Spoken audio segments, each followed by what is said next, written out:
Hi കൂട്ടുകാരെ, പുതിയൊരു വീഡിയോയിലേക്ക് എല്ലാവർക്കും സ്വാഗതം. അങ്ങനെ വേദയുടെ കല്യാണമൊക്കെ ഉറപ്പിച്ചു. കല്യാണ ഡ്രസ്സ് എടുക്കാൻ പോവാനുള്ള ആ തത്രപ്പാടൊക്കെ തുടങ്ങി കേട്ടോ. അങ്ങനെ പത്മ എല്ലാവരും കൂടി കല്യാണ ഡ്രസ്സ് എടുക്കാൻ പോവുക എന്നുള്ള തീരുമാനം എത്തുകയാണ്. ആദ്യം വിവാഹ നിശ്ചയം നടക്കുന്നുണ്ട് കേട്ടോ. അപ്പം അതിനുശേഷമാണ് ഇത് വരുന്നത്. അങ്ങനെ ഓക്കെ എന്നും പറഞ്ഞ് എല്ലാവരും ഡ്രസ്സ് എടുക്കാൻ പോകുമ്പോൾ നന്ദിനിയും കൂടെ കൂട്ടാൻ വേണ്ടി ഇവിടെ ഈ പറയുന്ന യതീന്ദ്രൻ പറയുകയാണ്. യതീന്ദ്രൻ്റെ ഈ വാക്കുകൾ കേൾക്കുമ്പോൾ പത്മക്കങ്ങ് ദേഷ്യം പിടിക്കുകയാണ്. അപ്പോഴേക്കും ഹരിത പറയാണ്, ഈ വീട്ടിലെ വേലക്കാരിയോ എന്നുള്ള ചോദ്യം ഉയരുന്നു കേട്ടോ. ഇത് കേൾക്കുന്നതിനോടുകൂടി സൂര്യക്ക് അങ്ങ് ഭ്രാന്തിളകുകയാണ്. അപ്പോൾ സൂര്യ കൂടെ വന്നോട്ടെ എന്ന് പത്മ പറയുന്നുണ്ട്. പക്ഷേ വേലക്കാരി വേണ്ട എന്നുള്ളതായിട്ടോ. അത് കേൾക്കുന്നതിനോടുകൂടി യതീന്ദ്രൻ പറയാണ്, പത്മ നീ വാക്കുകൾ ഉപയോഗിക്കുമ്പോൾ വല്ലാതെ അങ്ങ് അതിര് കടക്കരുത്. അത് കേട്ട് മറ്റുള്ളവരും അത് ഉപയോഗിക്കുന്നു. മറ്റുള്ളവരെന്നോ? എന്താ നിങ്ങൾ ഈ പറയുന്നത്? മറ്റുള്ളവരെന്ന വാക്ക് ഒരിക്കലും പറയരുത്. ഈ നിൽക്കുന്നത് എൻ്റെ ആങ്ങളയുടെ മകളാണ്. ശരിക്കും പറഞ്ഞാൽ ഈ വീട്ടിലെ മരുമകളായി വരുന്നത് ഹരിതയായിരുന്നു. എന്ത് ചെയ്യാൻ എന്ന് പറയുമ്പോൾ, അപ്പം നിൻ്റെ മനസ്സിലും അങ്ങനെ ഒരു തോന്നലുണ്ട്. ഈ വീട്ടിലെ മരുമകളായി വരേണ്ടത് ഹരിതയായിരുന്നു എന്ന് പറയെങ്കിൽ, അപ്പോൾ മരുമകളായി ഇപ്പോൾ വന്നിട്ടുള്ളത് നന്ദിനിയാണെന്ന് നിനക്കറിയാം. പിന്നെ വേലക്കാരി എന്ന് മറ്റുള്ളവർക്ക് പ്രയോഗിക്കാൻ നീ കൊടുക്കേണ്ട ആവശ്യം എന്താ? അതങ്ങ് കേൾക്കുന്നതിനോടുകൂടി ഉടൻ തന്നെ ഇവിടെ രഞ്ജിത്തിന് കാര്യങ്ങൾ മനസ്സിലാവും. രഞ്ജിത്ത് പറയാണ്, അതെ, ഡ്രസ്സ് എടുക്കാൻ ഈ പറയുന്ന എൻ്റെയും വേദയുടെയും കല്യാണമാണല്ലോ, ഞങ്ങൾക്ക് ഡ്രസ്സ് എടുക്കാനാണല്ലോ പോകുന്നത്. അപ്പോൾ അങ്കിൾ പറഞ്ഞതുപോലെ ഈ വീട്ടിലെ മരുമകൾ, അതായത് ഞങ്ങളുടെയൊക്കെ ഏട്ടത്തിയമ്മ കൂടെ പോന്നോട്ടെ. അത് കേൾക്കുന്നതിനോടുകൂടി ഹരിത, എന്താ എൻ്റെ ആങ്ങൾക്ക് ഭ്രാന്തായോ എന്ന് ചോദിക്കുകയാണ് കേട്ടോ. അപ്പോൾ ഉടൻ തന്നെ ഇതെന്താ ഇങ്ങനെ ഒരു ചോദ്യം എന്നുള്ള ലെവലിൽ നിൽക്കുകയാണ് ഉദയൻ പറയാണ്, എന്താ ഹരിത നിൻ്റെ വാക്കുകൾ വല്ലാതെ അതിരി കടക്കുന്നു. അപ്പോൾ അത് കേട്ട ഉടൻ തന്നെ പറയാണ്, അതിരി കടന്നതല്ല, ഞാൻ പറഞ്ഞത് ശരിയല്ല. ഇവൻ ഇപ്പോൾ പറയുന്നത് ഏട്ടൻ്റെ സംസാരം കേട്ടില്ലേ?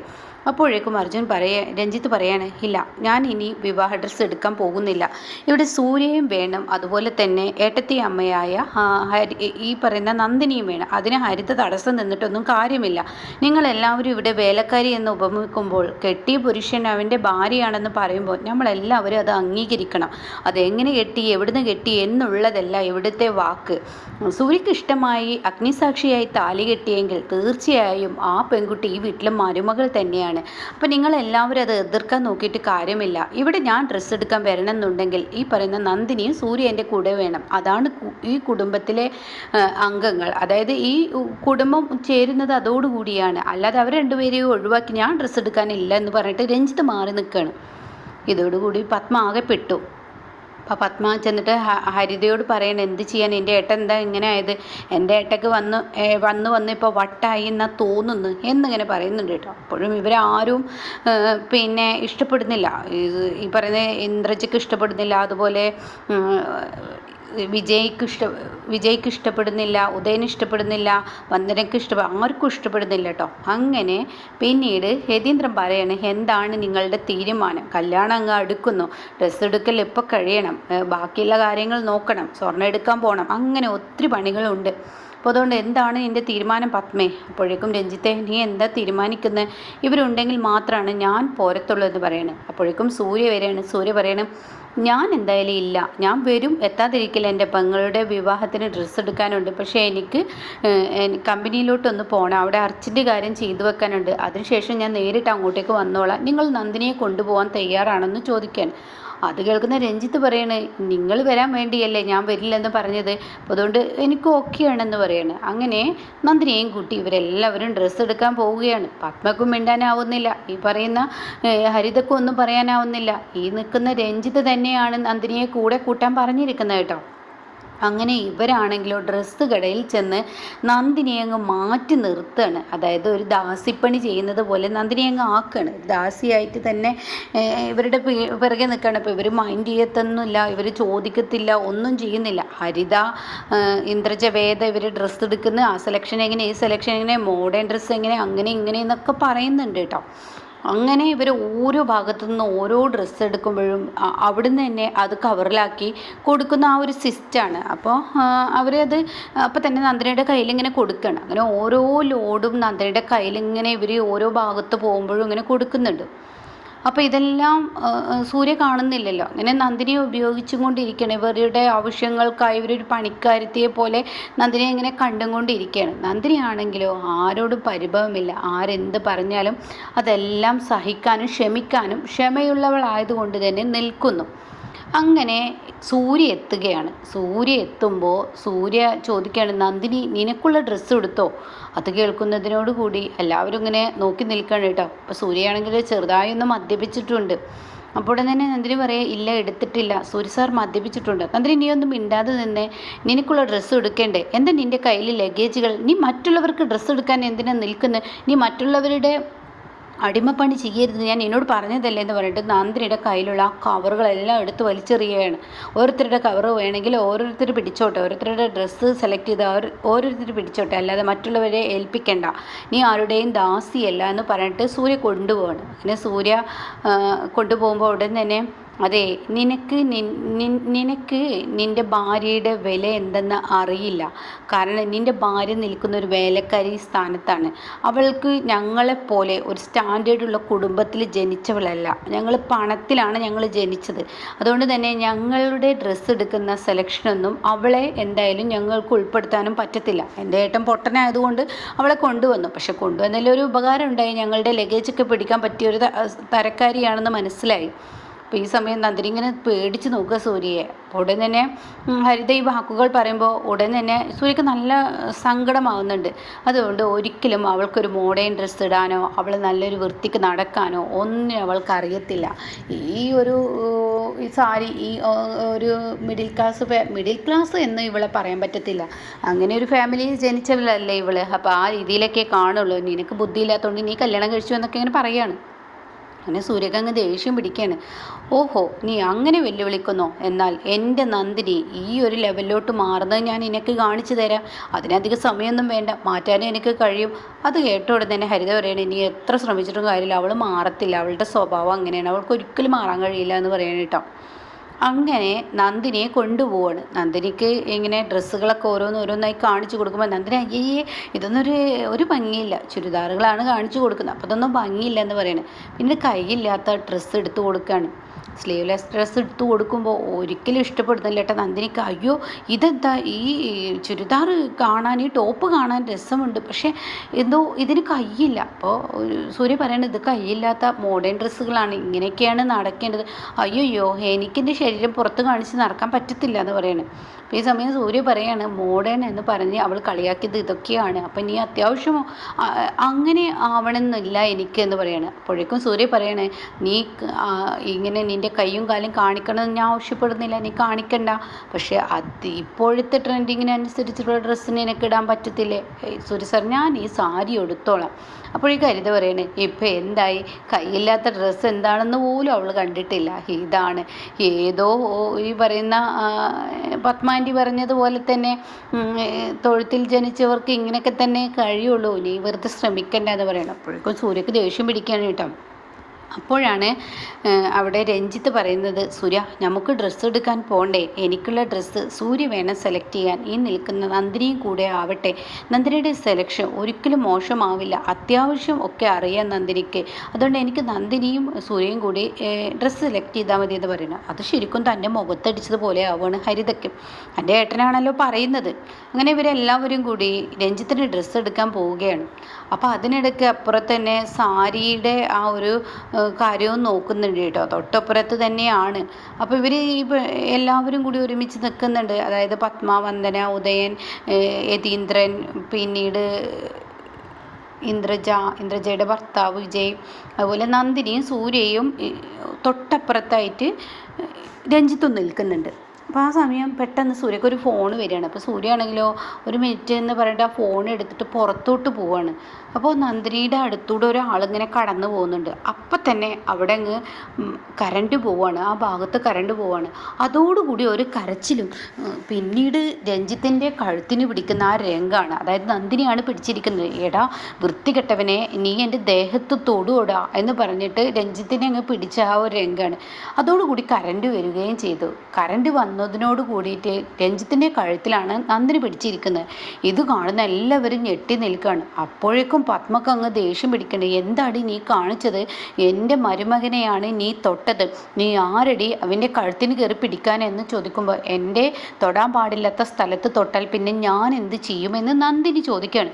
ഇതേ സമയം ഇന്ദ്രജ ആകെ വേർത്തു വിളിക്കുന്നുണ്ട് കേട്ടോ. ഇന്ദ്രജ ആകെ പേടിച്ച് വരച്ച് നിൽക്കുകയാണ്. ഇഷ്രാ എന്നൊക്കെ പറഞ്ഞ് തൻ്റെ സാരി ഇങ്ങനെ പുതച്ചു മൂടി ഇന്ദ്രജ ഇങ്ങനെ ചുളിഞ്ഞ് നിൽക്കുന്നുണ്ട് കേട്ടോ. ഇന്ദ്രജയുടെ മുഖത്ത് നല്ലൊരു പേടി. അപ്പോഴേക്കും സൂര്യ ഓടിയെത്താണ്. എന്തിനാ എൻ്റെ നന്ദിനിയെ അടിച്ചത് എന്ന് പറയണേ. ഇവളെ എൻ്റെ മരുമകനെ ഇത്രയും പേരുടെ മുന്നിൽ വെച്ച് അടിച്ചു.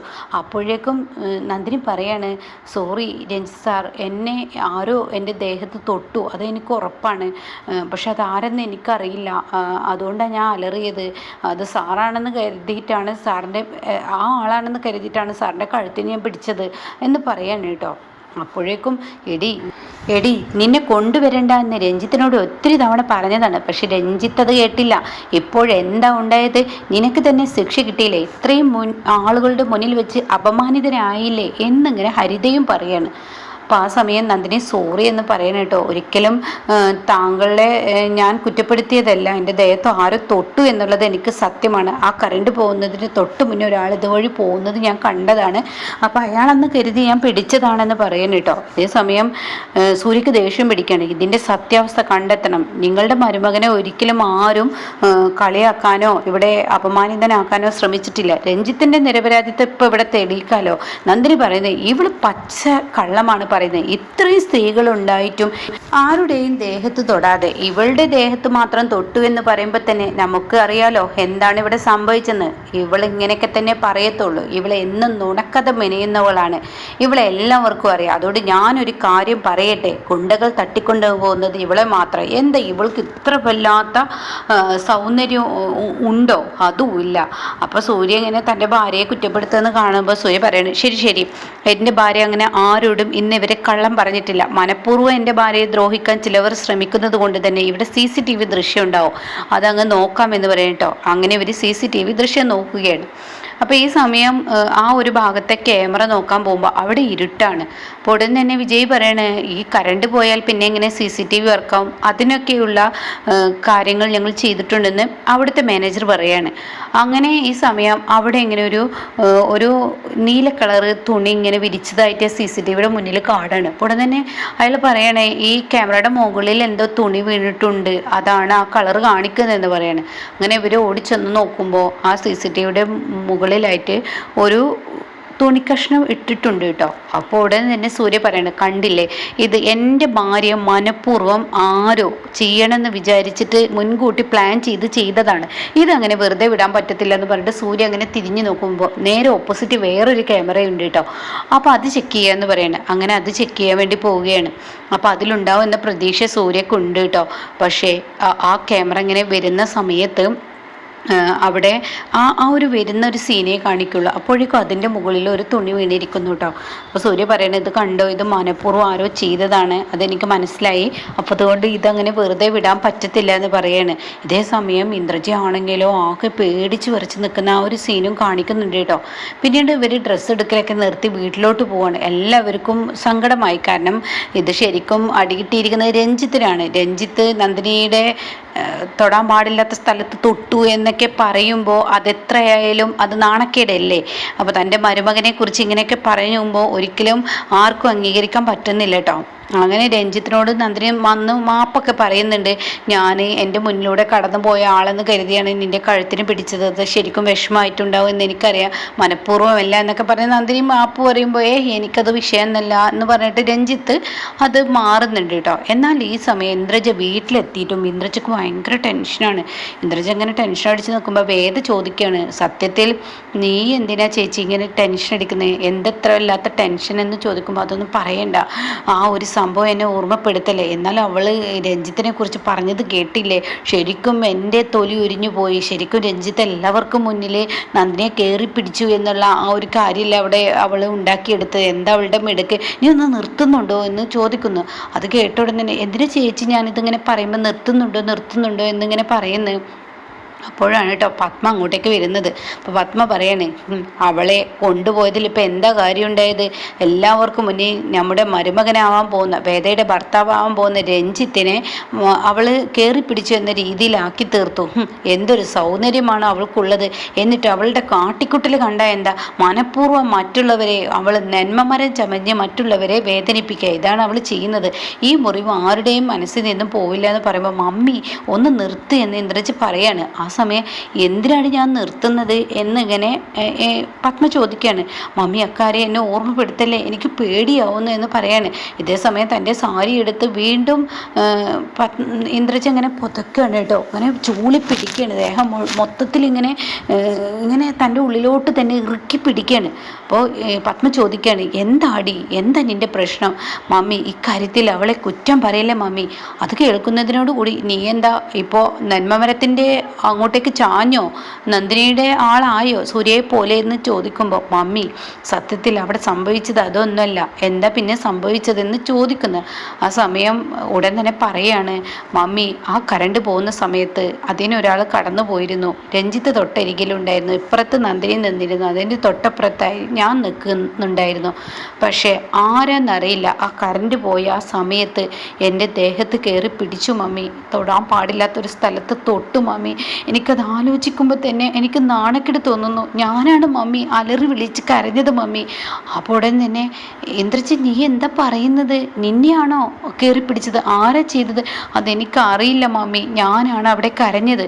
അപ്പോൾ ഉടൻ തന്നെ പിന്നെ എന്താ നന്ദിനി കരഞ്ഞു എന്നുള്ള ആ ലെവലിലാണല്ലോ നന്ദിനി അവിടെ പെരുമാറിയത്. അതുമാത്രമല്ല നന്ദിനി രഞ്ജിത്തിൻ്റെ കഴുത്തിലും കയറി പിടിച്ചല്ലോ. അതെനിക്കറിയില്ല മമ്മി, നന്ദിനി എന്താ അങ്ങനെ കാണിച്ചതെന്ന് എനിക്കറിയില്ല. പക്ഷേ എൻ്റെ ദേഹത്താണ് അയാൾ കയറി പിടിച്ചതും ആ ഇരുട്ടിൻ്റെ മറവിൽ എൻ്റെ ഓരോ ഭാഗങ്ങളിലും അയാൾ ഇങ്ങനെ ഇറുക്കുകയൊക്കെ ചെയ്തപ്പോൾ ഞാൻ വല്ലാതെ ഭയന്നു പോയി മമ്മി. ആ സമയം ഞാൻ അലറിയപ്പോഴാണ് നന്ദിനി ആരെന്നറിയാതെ രഞ്ജിത്തിനെ കയറി പിടിച്ചതെന്ന് പറയട്ടോ. അപ്പോൾ അവൾ എന്തിനാ കരഞ്ഞതുപോലെ അഭിനയിച്ചത്? അവൾ കരഞ്ഞിട്ടില്ല മമ്മി, ഞാനാണ് കരഞ്ഞതെന്ന് പറയുന്നത്. സത്യത്തിൽ അവിടെ എന്താ സംഭവിച്ചിട്ട് അതൊന്നും എനിക്കറിയില്ല മമ്മി, എനിക്ക് ഭ്രാന്ത് പിടിക്കുന്നെന്ന് പറയണം കേട്ടോ. അപ്പോൾ ആ ഇരുട്ടിൻ്റെ മറവിൽ കയറി പിടിച്ചത് രഞ്ജിത്ത് തന്നെ ആയിരിക്കും. അതിനെക്കുറിച്ച് റിവ്യൂ പറയാം കേട്ടോ.